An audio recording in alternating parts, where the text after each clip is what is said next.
Toute la semaine, c'est David, le chef de l'Eden à Nancy, qui nous régale. On s'occupe de la première recette de cette semaine. Donc il est parti sur un amuse-bouche panna cotta butternut qu'il associe avec un sablé parmesan pavot.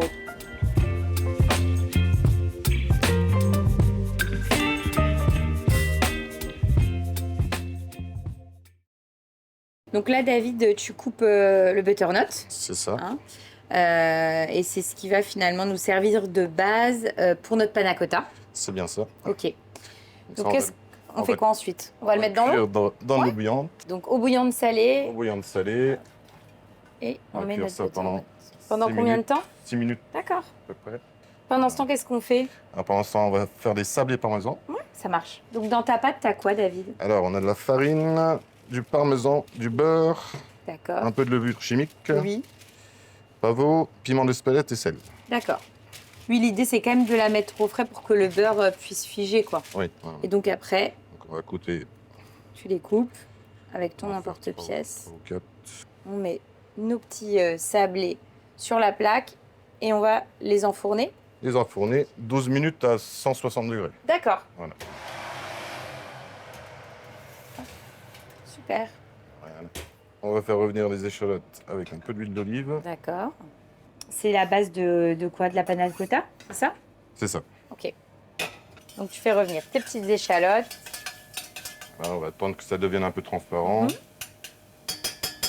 J'en ai pas trop mis pour pas Dénaturer le butternut. goût Voilà, pardon. du butternut. Ouais, l'idée c'est vraiment d'avoir ce bon goût de butternut. Voilà. On veut vraiment une panna cotta qui a ce goût-là, quoi. C'est ça, exactement.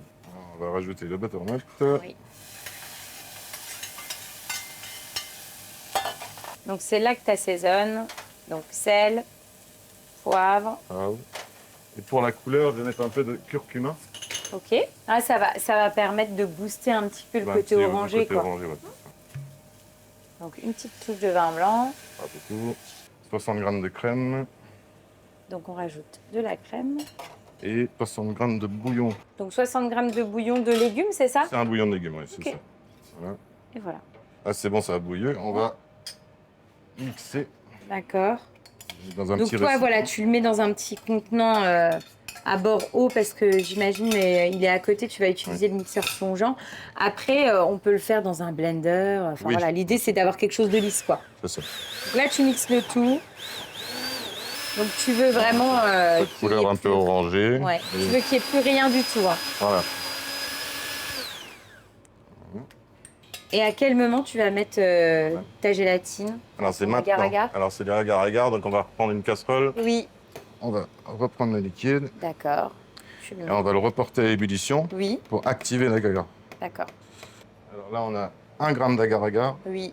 Ça fait à peu près une demi-cuillère à café, on va dire. D'accord. Et là, dès que ça bout, on le remet dedans. On laisse Ouais. bouillir pendant à peu près 15-30 secondes. D'accord. Et après, ça sera bon. Après, ce sera bon. Après, on va le mouler dans nos petits moules. Donc là, c'est bon? Là, c'est bon. On va mettre ça dans un piston. Oui. Oui, ça permet finalement de mettre ça dans des petits, dans tes petits contenants de Voilà. façon plus. Plus esthétique et propre. Hop. Et donc après, hop, dans un moule. Donc ça, c'est une recette qu'on prépare à l'avance. Parce que Oui, là, ça peut se préparer la veille. d'accord, c'est même mieux. Comme oui. ça, ça a bien le temps de figer et de prendre. Hop, ça, c'est nos C'est les sablés. petits sablés. Donc tu moules. Au restaurant, je cherche ça en apéritif plutôt. D'accord. En plus petit. Non, mais c'est vrai que c'est on amuse-bouche, c'est sympa, ça sort un peu de l'ordinaire. Donc là, nous, on le met au frais. Voilà, Hein. T'en as préparé d'avance et on va utiliser cela pour dresser. ça marche. On va prendre nos petits sablés, on va les retourner pour D'accord. avoir le côté bien lisse pour les dresser. Mais pour pas qu'elle glisse et que ça tienne bien, quoi. Donc nos panna cotta, On a panna cotta qui rentre tu les récupères. à la cuillère, juste à tourner comme Ah ça. ouais. Ah oui, ça se démoule hyper facilement. Ah super. On dirait un dessert.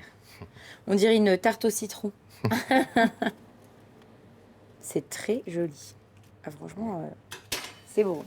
Et ensuite, on va prendre la petite poudre que j'ai mixée. Donc, c'est des graines de courge torréfiées D'accord. avec du pavot. C'est ce que j'allais dire, il y a le côté noir avec le pavot. Comme on dit dessus. Ok. Parfait. Et après, Et ensuite, C'est dans notre- les petites assiettes pour l'amuse-bouche. Et maintenant, on n'a plus qu'à goûter. Plus qu'à goûter. C'est trop beau. On goûte la tarte au citron.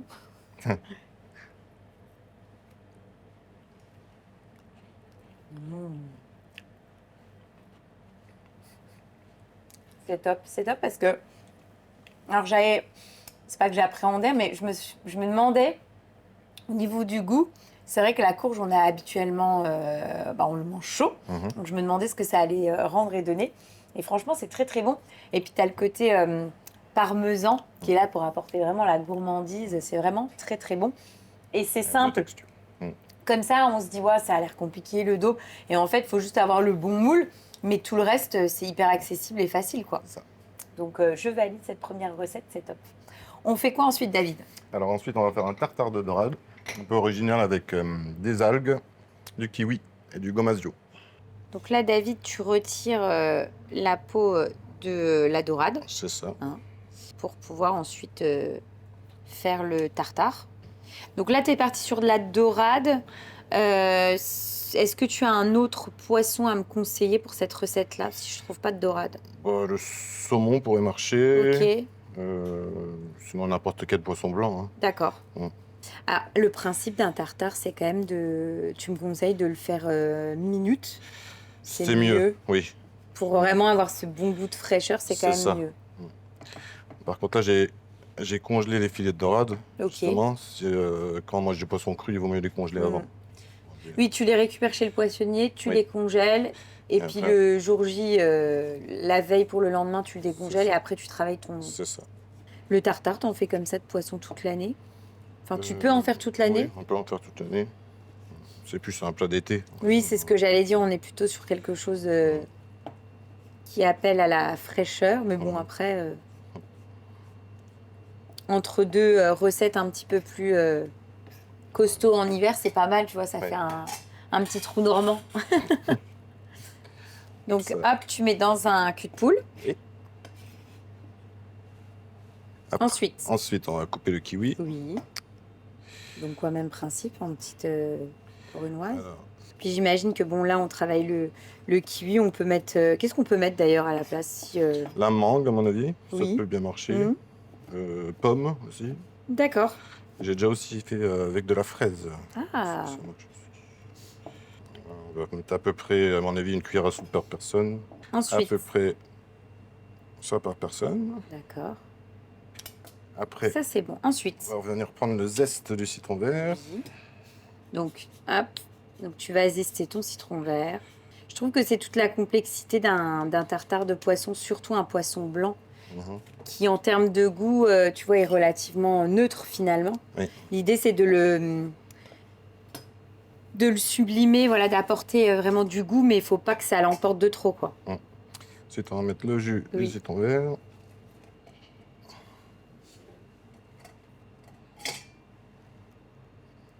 Hop. Un demi citron vert. Ça suffit. On va mettre un petit peu d'huile d'olive. D'accord. Donc une bonne huile d'olive, j'imagine. C'est mieux. Oui. Ouais, on va mettre une, deux, et 2 cuillères à soupe et demie. D'accord. Et là, on a nos algues. C'est D'accord. de laitue de mer. Donc ça, c'est de l'algue que tu achètes comment, en fait? Sous quelle forme? C'est dans les petites barquettes, on achète comme ça. Ah oui, ok. Voilà. Après, il y a juste à le rincer, bien le rincer avant de s'en servir pour enlever ce côté très salé. Oui. Pourquoi tu rajoutes de l'algue? C'était justement ce côté iodé que je voulais rajouter dans le tartare. D'accord. Et ça va un peu trancher le côté sucré du kiwi aussi. C'est pour équilibrer finalement. Voilà. Alors là, t'as pas encore assaisonné, hein? Non. Et ensuite, donc tu On mélanges. mélange. Piment d'Espelette, D'accord. Donc t'assaisonnes avec du piment d'Espelette. un petit peu de poivre aussi. Oui. Une petite pointe de sel, pas trop. Tu vois que le poisson commence déjà à cuire un petit peu avec le citron. On fait quoi Donc ensuite? ça, c'est le tartare. Maintenant, on va le mettre en cercle. Oui, on va dresser en fait va là. dresser, Ah voilà. bah, super, on dresse. Alors, on va venir mettre le tartare dans un cercle. Donc dans une assiette creuse, tu as ton emporte-pièce. Hop. Et tu mets donc ton tartare. Bien le presser pour que ça reste bien. Mhm. Ensuite, on va mettre quelques petits points de crème épaisse. Donc là, c'est juste de la crème, hein? Oui, c'est juste de la crème de bosse. Des petits points. Dans le cercle. On va venir mettre quelques petits bouts de kiwi. Là, donc là, on a le rappel du kiwi. Et puis donc là, on a Un peu de cébette. de l'oignon cébette. Et ensuite, pour ajouter un petit peu de croustillant, on va venir mettre ce mélange de gomasio. Donc c'est du sésame, laitue de mer séchée et graines de sarrasin. Ouais, donc on reste en plus dans le côté un petit peu, je dirais... Iodé. Ouais, c'est ça, iodé. Ouais. Ah, super. Eh bah top. Voilà. On y va, on goûte? Oui.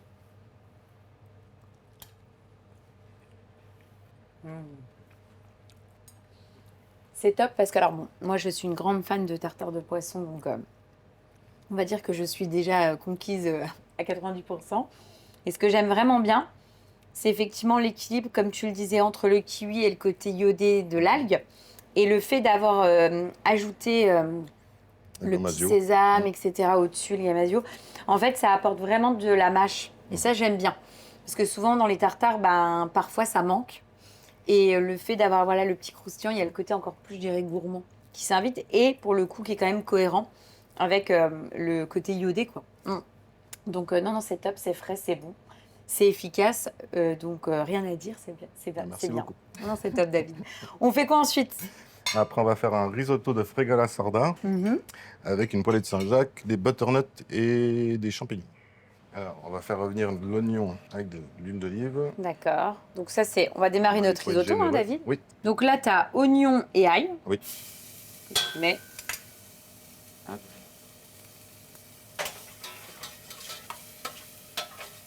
Voilà. On a notre petit bouillon de légumes D'accord. dans lequel je rajoute l'eau de trempage des morilles. Ah, Ça va malin. rajouter un peu de goût. Oui, en fait, ça... on est parti sur de la morille déshydratée. Déshydraté. Et l'idée, c'est de récupérer cette eau, finalement, qui est parfumée à la morille pour parfumer et accentuer ce goût-là. Avec le champignon. Donc là, on met... On rajoute la fregola sarda. Donc ça, c'est quoi la fregola sarda exactement? C'est des Alors, petites pâtes, hein, je crois. C'est une petite pâte à base de farine de blé Oui, dure. oui, Et c'est originaire de Sardaigne. d'accord. On va rajouter des petits cubes de butternut qui D'accord. ont déjà été blanchis. Ok, donc butternut que tu as coupé et blanchi. Du thym, du laurier. Oui, donc thym, laurier. Hop, on va venir déglacer Avec un petit peu de vin blanc. un petit peu de vin blanc. Et là, c'est à partir du moment là qu'on a mis le vin blanc que on va commencer le temps de cuisson. D'accord. Donc c'est à peu près 15 minutes de cuisson. Donc là, on met part. le vin blanc, on laisse pour réduire 15 le vin blanc. Donc dès que finalement le vin blanc a totalement disparu, c'est là que tu rajoutes donc ton bouillon finalement et de légumes avec en plus de ça la petite touche d'eau des morilles. On va commencer par mettre 3 pochons. Ok. Et puis on va surveiller quoi. Et puis on surveille, on baisse le feu. Oui. On surveille. Et on part pour une quinzaine de minutes en surveille. C'est ça. Ça marche. Donc pendant ce temps, on peut s'occuper quoi? Des champignons? Oui. Donc là, on a morilles et pleurotes, d'accord. Bah, on va les poêler. C'est ça. Donc là, on a mis un petit peu d'huile d'olive, un peu de beurre. On va venir Donc ensuite, on rajoute les petites pleurotes, les pleurotes les morilles, et nos morilles. Et là, c'est parti. un peu de sel. Donc tu assaisonnes. Comme ça, le champignon va rendre un peu d'eau. Après, on va venir rajouter l'ail et le persil. Oui. Donc plutôt vers la fin de cuisson. Hein. Oui, pour éviter de brûler l'ail. Voilà. Et ça, on peut le réserver jusqu'à ce qu'on va dresser le risotto. Ça marche. Voilà. Du coup, hors du feu. D'accord. On va Donc là, tu vas le rajouter terminer. déjà le beurre. D'accord. Donc 3 noisettes de beurre. Ouais. Donc tu mélanges. Voilà. Pendant que le beurre fond, on peut quand même rajouter aussi le parmesan. D'accord. Donc du Là, parmesan. on va mettre. Allez, il faut être généreux en parmesan. Ah bah, c'est le principe d'un risotto. 2, 3, allez, 4. Ah oui, 4. Non, non, 3. Non, allez. Allez, Elle est- 4. Je Allez, sais pas, moi, c'est toi le chef, hein, David. ça. Bon, après, c'est ce qui donne aussi le liant et la Oui. consistance hein, à ton risotto. Je rajoute aussi une petite cuillère, pas beaucoup, de mascarpone. Ah, un tout petit peu. Donc, mascarpone. On est vraiment sur un risotto hivernal. Hein. Oui. je dis ça, je dis rien, hein, mais... Bon. Et touche finale, un petit persil. D'accord. Un peu de persil. Donc, un petit peu de persil. Donc, pas de sel. Logiquement, non, on peut goûter, mais Tu préfères goûter, mais Ouais. le fait d'avoir déjà finalement... le bouillon qui est c'est réduit. ce que j'allais dire, le parmesan. Le parmesan. Mm. Donc là, c'est bon, on l'a terminé, Donc notre... là, il est bien. notre On va le mettre risotto. de côté. Oui. Il va continuer à tirer un petit peu en cuisson. Donc, ça sera bien. Et puis, on fait nos Là, Saint-Jacques on va pendant faire- ce temps. C'est ça. Donc, une Voilà. poêle. Une poêle. Donc là, t'as tes Saint-Jacques. C'est déjà des... Vraiment, c'est de la belle bête. La belle Donc, française. on les assaisonne avant, c'est ça? Oui. Ce que tu me disais? Un petit peu de sel. Ok. Tiens. Et, un petit Et peu le de poivre. tomate. Et donc, ensuite, Et ça. on va les passer en On va venir cuisson. les saisir. Donc là, c'est parti.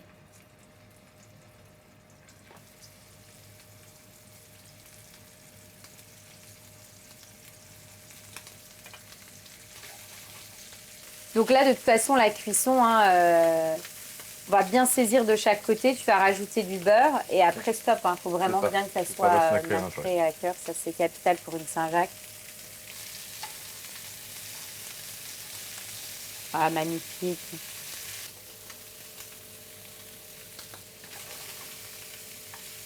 Beurre qui va devenir bien mousseux. Et ça va nourrir finalement la fin de cuisson de la Saint-Jacques. On termine. Là, pareil. On va les mettre de côté. Ça va terminer tranquillement, le temps qu'on a. Eh ben, ça marche. Donc là, hop. Donc tu as cerclé ton risotto. Hein. C'est ça. Donc là, la petite poêlée de champignons, Pour les champignons qu'on va mettre dessus un on petit peu. rajoute sur le dessus. Et ensuite, Petite donc, Saint-Jacques. les Saint-Jacques. C'est magnifique. Ça, c'est bon, on va mettre un petit chouïa. Donc là, tu rajoutes Un petit peu du... le beurre de cuisson finalement des Saint-Jacques sur le Hop. dessus. Voilà. On a déjà le sel. Donc tu retires ton cercle et tu ajoutes donc les petits copeaux de Petit peu parmesan. Un petit peu de graines de courge torréfiées. Mhm. Donc rappel avec la butternut, hein, on reste dans la courge Et puis après, des petites pousses. Jolies. pour apporter la petite touche de verdure. Bon bah on y va, c'est beau. Hein.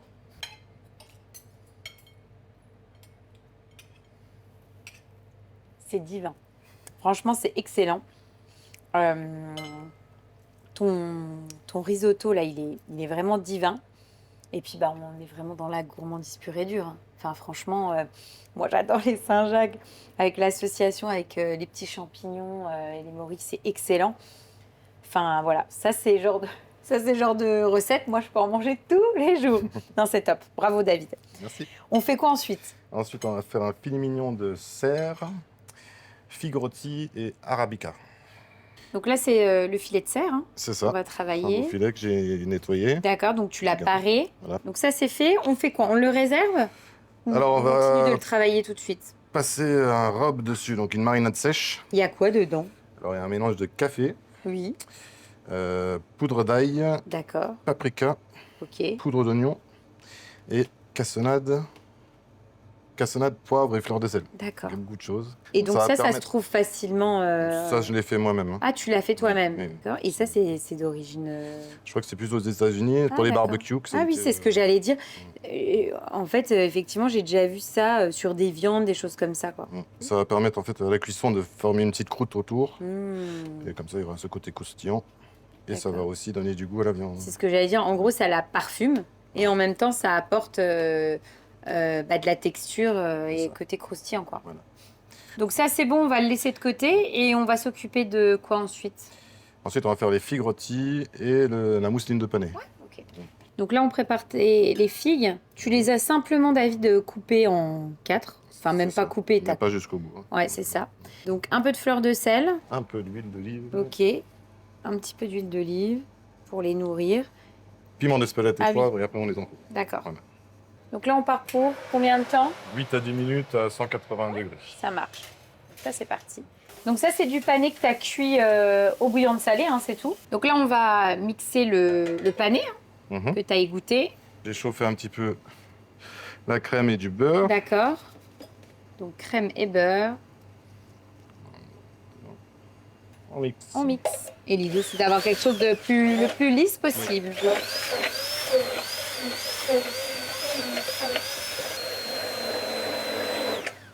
Et Là. voilà. Alors, des fois, au niveau de la texture, si on voit que c'est un peu trop épais, on peut toujours rajouter un petit peu de bouillon pour le détendre. D'accord. Bon, là, ça, Et c'est toi, pas là, mal. ça te va, là, je Ça me pense. va. Hein. Et donc après, on met le cerf. Donc là, l'idée, c'est de quoi? C'est de les colorer sur toutes les faces. C'est ça. Et après, on va venir les terminer au four. Ok, donc tu fais une cuisson en 2 temps. C'est ça. Parce que là, on sera sur quelque chose qui sera rosé à cœur. Oui. Ah, c'est... Entre saignant et rosé. Donc hop, tu emportes-pièce. Un Donc petit ta peu mousseline. de mousseline de pané. Hop. Voilà.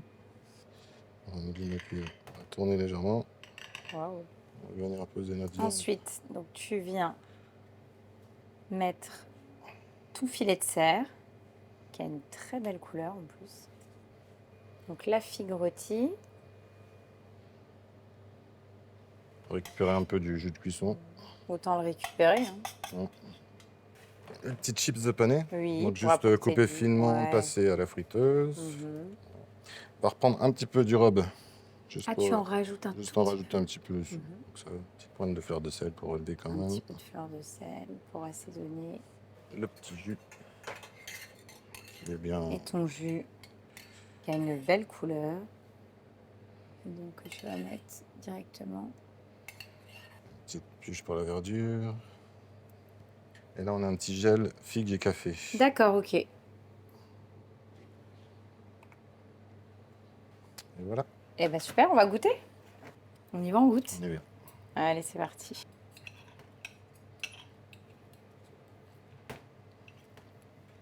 C'est divin. En fait, le rub, hein, c'est ça, ça parfume la viande, c'est un truc vraiment de fou. Et je me dis que c'est genre de préparation, genre au barbecue. Ouais. En fait, tout de suite, ça va te dynamiser une pièce de viande. C'est vraiment fou, quoi.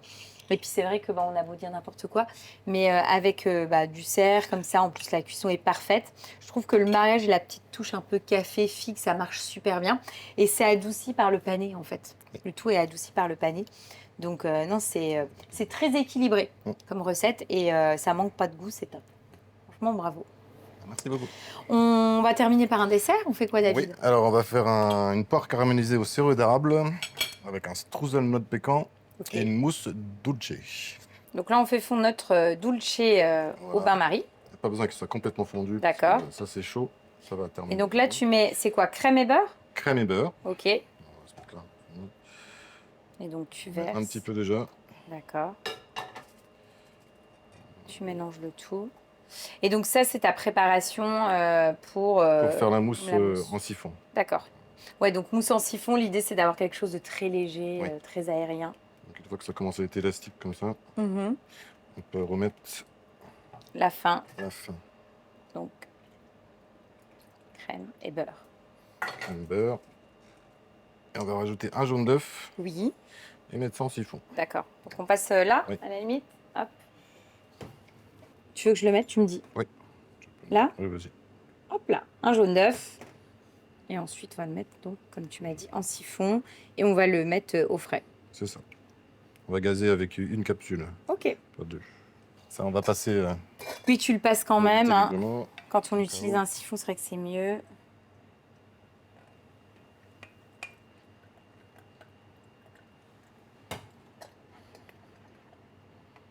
Pardon. Et voilà.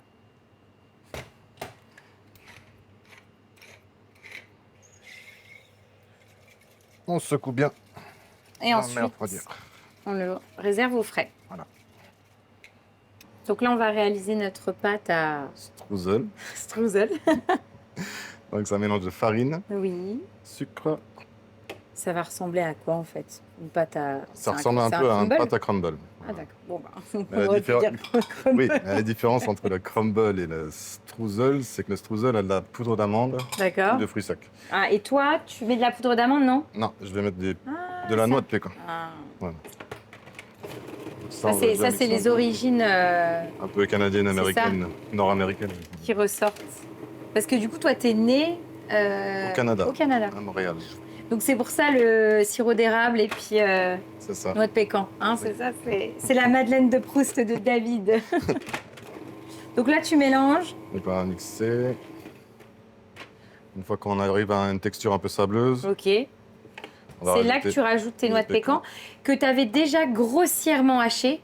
Oui. Mais voilà, tu veux pas que ça, tu veux quand même qu'il y ait de la mâche. C'est ça. C'est ça le principe. Ok. Le petit secret, c'est de mettre une petite pointe de fleur de sel. Ah, Ça va être meilleur comme ça. d'accord. Hop, on mélange un petit coup. Très rapide. Pas trop mélanger, sinon ça va faire une boule. Oui, c'est pas le but. Oui, voilà. Et là, On est vraiment sur quelque chose de qu'on émiette comme du crumble pour c'est le ça. coup. Et donc après tu le Ça, on va passer au four réserves dans une plaque et on va l'enfourner à combien pendant combien de temps? 160 degrés pendant 6 minutes. Ok. Et après, on Tiens. va remélanger et remettre 6 minutes. D'accord. Ouais. Pardon. C'est bon? Hop là. Tac. Donc c'est parti pendant 6 minutes. Pendant 6 minutes. Donc ensuite on va réaliser un appareil à tuile, hein, c'est ça? C'est ça. Donc farine. Donc farine. Là, il y a un Qu'est-ce que mélange tu as là? de cassonade, sirop d'érable et jus de poire. D'accord. Hop. Et ensuite Et du beurre fondu. On va déjà mélanger un petit peu ça. Tu me dis, tu veux que je Ouais, quand tu peux je mets le beurre? Ouais. Progressivement? progressivement. Ça, c'est des choses qui peuvent être préparées la veille Oui, aussi. c'est ce que j'allais Hein. dire. Après, tu le mets dans une boîte hermétique, puis ça se Ouais. conserve bien en général.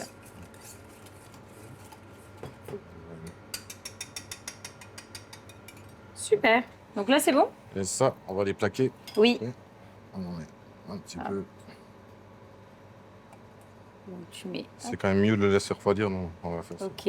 Oui, tu me conseilles de le préparer, de le laisser Oui. un peu reposer. Oui. Alors, on va les mettre 6 minutes au four Ok. à 160 degrés. Ça marche. Hop.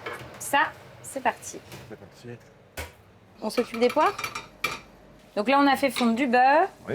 Et donc, on va mettre Poire. notre poire. C'est quelle variété, là, de poire? Alors, c'est de la C'est- conférence, je crois. D'accord. Mais après, on peut prendre voilà, Voilà. tout type de pois. En plus, c'est la saison, c'est le moment de les manger, quoi. C'est tant qu'elle est mûre. Et ensuite, Sirop d'érable ah, de chez moi. donc au sirop d'érable. On va laisser réduire et ça va napper les poires. C'est parti pour le dressage. On va mettre ce streusel, Ça sent trop bon. les petites poires. Nos poires Caramélisées. caramélisées. On va récupérer un petit peu du jus de cuisson, encore une fois. Ajouter un petit peu On met par-dessus. une petite touche.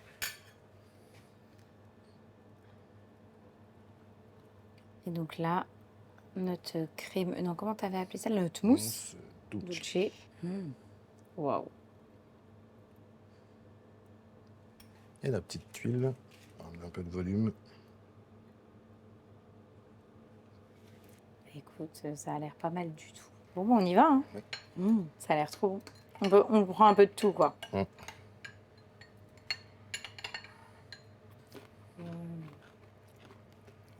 C'est terrible, hein, franchement. C'est divin. Non, mais c'est très, très bon. Mine de rien. Alors, c'est rigolo parce que tu as vraiment le goût du sirop d'érable, etc. Donc, toi, tu dois être à fond dans Madeleine de Proust, là. Mais le dulce, la poire, ça se marie super bien. Enfin, là, on est vraiment dans la gourmandise à l'état pur. Et en même temps, la saisonnalité. Tu vois, poire, fruits secs, etc. Donc, c'est parfait. C'est un très, très, très beau dessert et puis qui est rapide et facile à faire. C'est ça. Donc, belle recette. En tout cas, David, on a beaucoup aimé de venir te visiter et découvrir ta cuisine. Donc, quand ça se passe très bien comme ça, en général, on revient l'année prochaine. Ça me fera plaisir. Merci d'être venu.